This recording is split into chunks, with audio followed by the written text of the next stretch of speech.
ನಮಸ್ತೆ ಎಲ್ಲರಿಗೂ. ಇವತ್ತು ನಾನು ಮಾಡ್ತಾ ಇದ್ದೀನಿ ತುಂಬ ಈಸಿಯಾದ, ಬೇಗ ಆಗುವಂಥ, ತುಂಬ ರುಚಿಯಾಗಿರುವಂಥ ಈರುಳ್ಳಿ ಟೊಮೆಟೊ ಪಲ್ಯ. ತುಂಬಾ ಚೆನ್ನಾಗಾಗುತ್ತೆ ಇದು.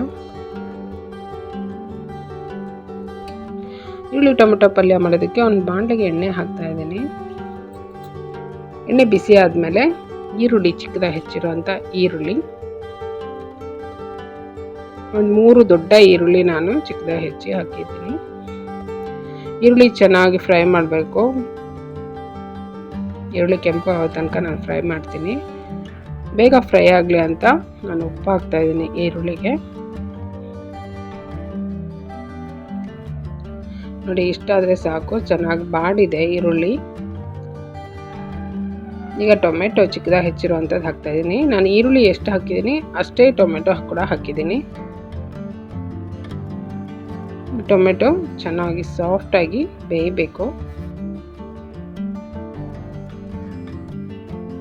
ಈಗ ಇದಕ್ಕೆ ನಾನು ಅರಿಶಿನ ಪುಡಿ ಹಾಕಿದ್ದೀನಿ. ಅರಿಶಿನ ಪುಡಿ ಹಾಕಿ ಚೆನ್ನಾಗಿ ಮಿಕ್ಸ್ ಮಾಡ್ತೀನಿ.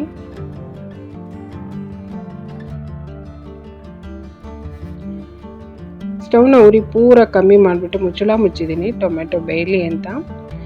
ಮಧ್ಯದಲ್ಲಿ ಒಂದ್ಸಲ ನಾನು ಹೀಗೆ ಮಿಕ್ಸ್ ಮಾಡ್ತೀನಿ, ಸರಿಯಾಗಿ ಎಲ್ಲ ಕಡೆ ಬೇಯಬೇಕು ಅಂತ. ಟೊಮೆಟೊ ಚೆನ್ನಾಗಿ ಸಾಫ್ಟಾಗಿ ಬೇಯಬೇಕು. ಈರುಳ್ಳಿ ಚೆನ್ನಾಗಿ ಬೆಂದಮೇಲೆ ಟೊಮೆಟೊ ಹಾಕಿ ಟೊಮೆಟೊ ಮೆತ್ತಗಾಗೋ ತನಕ ಬೇಯಿಸ್ಬೇಕು. ಆವಾಗಲೇ ಇದು ಪಲ್ಯ ಚೆನ್ನಾಗಾಗತ್ತೆ. ಈಗ ಇದಕ್ಕೆ ಸ್ವಲ್ಪ ನಾನು ನೀರು ಹಾಕಿದ್ದೀನಿ. ಸ್ವಲ್ಪ ಹಾಕಿದ್ರೆ ಸಾಕು.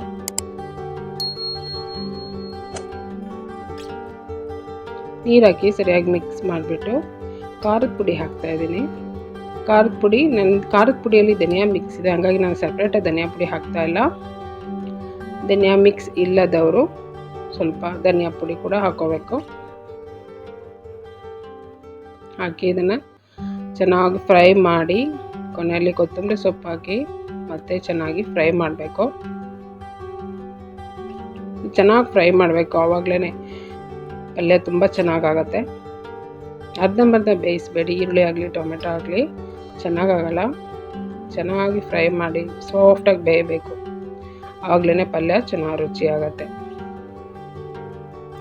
ಈಗ ನೋಡಿ, ಇದು ಪಲ್ಯ ರೆಡಿ ಇದೆ. ಇದು ಚಪಾತಿ ಜೊತೆಗೆ, ದೋಸೆಗೆ ತಿನ್ಬೋದು, ಬಿಸಿ ಅನ್ನಕ್ಕೆ ಕಲಿಸ್ಕೊಂಡು ತಿನ್ಬೋದು. ತುಂಬಾ ಚೆನ್ನಾಗಾಗತ್ತೆ.